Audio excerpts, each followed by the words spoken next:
Olá, meus irmãos, graça e paz para todos nós.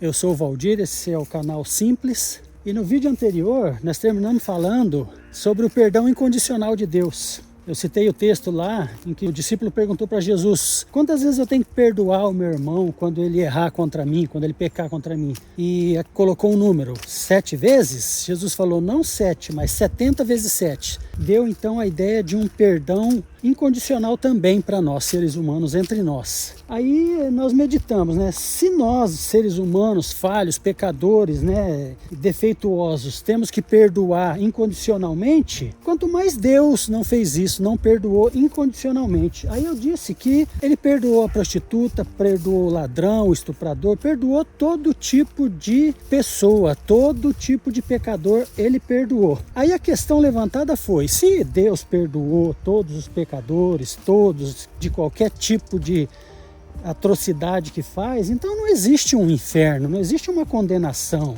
não existe um castigo, certo? Não é bem isso, porque eu cito um outro texto agora para vocês, Romanos 6, que faz exatamente essa pergunta. Fala assim: se agora então que nós não estamos debaixo da lei, mas estamos debaixo da graça, então nós vamos continuar pecando por causa disso? E a resposta do apóstolo Paulo, então, em Romanos 6, é lógico que não. Como é que nós, sendo constrangidos por Deus, perdoados todas as vezes que nós erramos, como nós podemos continuar nesse pecado? Como podemos continuar fazendo isso?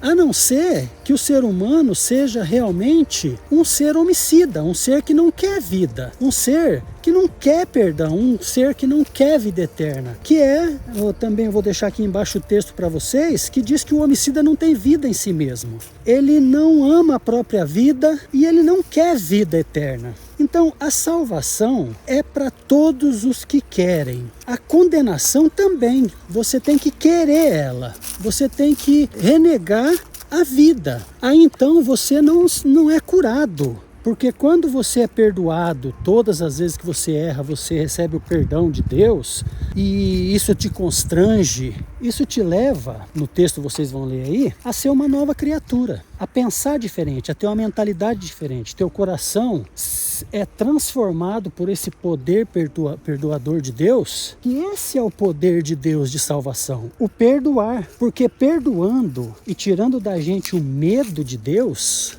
esse medo de que ele vai nos condenar, é a única coisa que consegue curar a gente do pecado. A força da lei é o pecado. Se você falar, se você fizer, você vai ser condenado, você vai pagar, você vai ter que pagar, isso faz uma coisa com uma força contrária. É isso que a Bíblia diz, que a força da lei é o pecado. Ou seja, se esse pecado você entende que ele vai te condenar, isso não quer dizer que você não vai fazer ele, porque nós estamos debaixo do pecado. Nós estamos todos debaixo do pecado para que essa graça alcance a todos e o mérito não seja nosso. Então, nós pecamos. O fato de você ser condenado quando você erra, pratica algum pecado e vence a condenação sobre você, não te impede de fazer o pecado. Porque nós, a Bíblia diz também, nós todos estamos submissos ao pecado. E Deus nos encerrou debaixo do pecado para ter misericórdia de todo mundo em igual modo.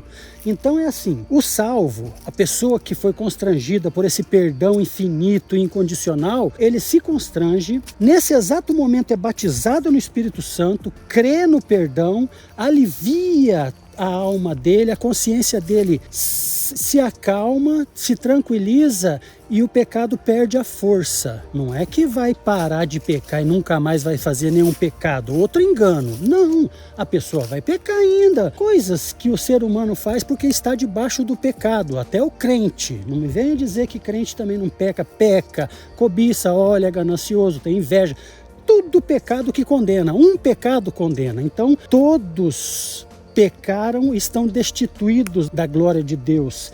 E todos têm que crer nessa graça e todos têm que crer que estão perdoados. É tudo consumado na cruz, está perdoado. Aí então o Espírito Santo convence essa pessoa começa a ver o pecado de outro modo e o pecado não tem mais força sobre ele. Porque nós não estamos mais debaixo da lei, estamos debaixo da graça. Agora, você vai continuar a pergunta, né?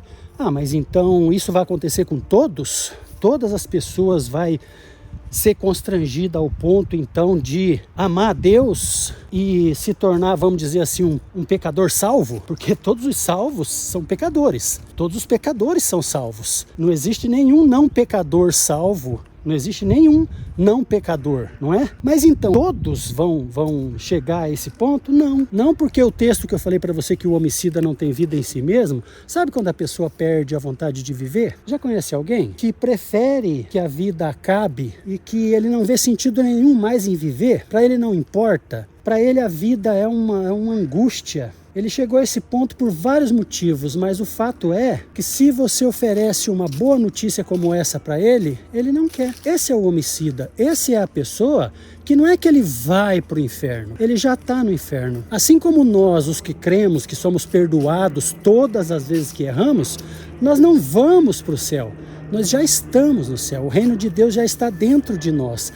O céu e o inferno, as pessoas colocaram uma barreira, que depois da morte você vai ser uma decisão se você vai para lá ou para cá. Não, em vida isso já é decidido pelo pecado. Se você é uma pessoa, a Bíblia fala sobre isso, se você é uma pessoa que vive no pecado, a tua vida é um inferno. Você estraga a tua vida, você arrebenta com a tua consciência, o teu coração fica negro, as pessoas que estão ao redor de você não quer a tua presença, você é uma pessoa mal vista. Tudo isso é o pecado que faz na tua vida. É isso que Deus quer evitar na tua vida, em vida. Não depois da morte. Depois da morte, Deus não tem prazer nenhum em mandar ninguém para o inferno e ficar lá uma eternidade, um Deus bom, vendo uma pessoa uma eternidade padecendo no inferno. Eu que sou ruim, não gosto de ver gente sofrendo, nem gente que faz mal para mim, eu não gosto de ver gente sofrendo nem 10 minutos, quanto mais uma eternidade. Imagine. Então é isso, perdoado. Quem são os perdoados? Sempre perdoados, todas as vezes perdoados. Todo aquele que crê que Deus é assim, o perdão é incondicional. Isso nos constrange, nós começamos a ter uma mentalidade diferente, o Espírito Santo habita em nós, o nosso comportamento começa a ser ao nível espiritual. Essa é uma vida espiritual genuína. Agora, a vida religiosa é da pessoa que fica tentando sempre pagar e nunca consegue pagar e vive um inferno já aqui religiosamente e não descansa nunca. E o homicida, aquele que não quer salvação, não é que ele não sabe. A pessoa, para ir para o inferno, ele tem que saber que existe uma salvação e tem que recusar essa salvação. É assim, não é? A pessoa tem que recusar. A pessoa não pode ir para o inferno porque não sabe. Não é justo ir para o inferno porque escolheu uma religião errada. Não, também não. Ir para o inferno porque uma vez mentiu e nunca pediu perdão para Deus. Não, também não. A pessoa vai para o inferno quando ele quer. Quando ele fala, olha, o que eu vou viver mais? A vida aqui para mim já é uma desgraça. Que nem eu falei, o pecado transformou a vida da pessoa numa desgraça. Numa coisa negra, numa angústia, num terror. Para ele viver, não tem sentido. Então essa pessoa, quando Deus falar para ele, filho, tá aqui o reino, recebe. Ele vai falar, não, Senhor, chega, não quero mais viver, acabou. Olha, se você agora, nesse momento, tá já nessa situação, não quer mais viver por um motivo ou por outro, saiba que existe uma chance, existe esse perdão, onde você crendo, o teu coração vai se aliviar, a tua mente vai ficar tranquila, você vai encontrar serenidade e paz. Aceite essa salvação, aceite essa graça, aceite que você está perdoado. Não importa o que você fez, não importa, pode ter sido a coisa mais terrível do mundo. Eu te garanto, e a Bíblia te garante, o Espírito Santo te garante, você está perdoado. Seja você homossexual, seja você um ladrão, seja você um mentiroso, seja você já teve 10 mulheres, seja você que já tenha feito absurdos, você está perdoado em Cristo Jesus. Isso é a promessa, essa é a graça, essa é a maravilha, esse é o absurdo, esse é o escândalo da graça de Deus. Agora, não deixa chegar ao ponto disso não fazer sentido para você, de você falar assim, não, eu não quero mais viver mesmo, se existir essa vida eterna, eu não quero, para mim vai ser um sufoco, essa vida eterna para mim vai ser um terror eterno. Não deixa acontecer isso, porque só essas pessoas é que não entrarão na vida eterna. Essa é a mensagem então de hoje, espero que você tenha entendido a diferença então entre o perdão e o perdão incondicional. Um beijo e a gente se vê no próximo vídeo. Graça e paz para todos.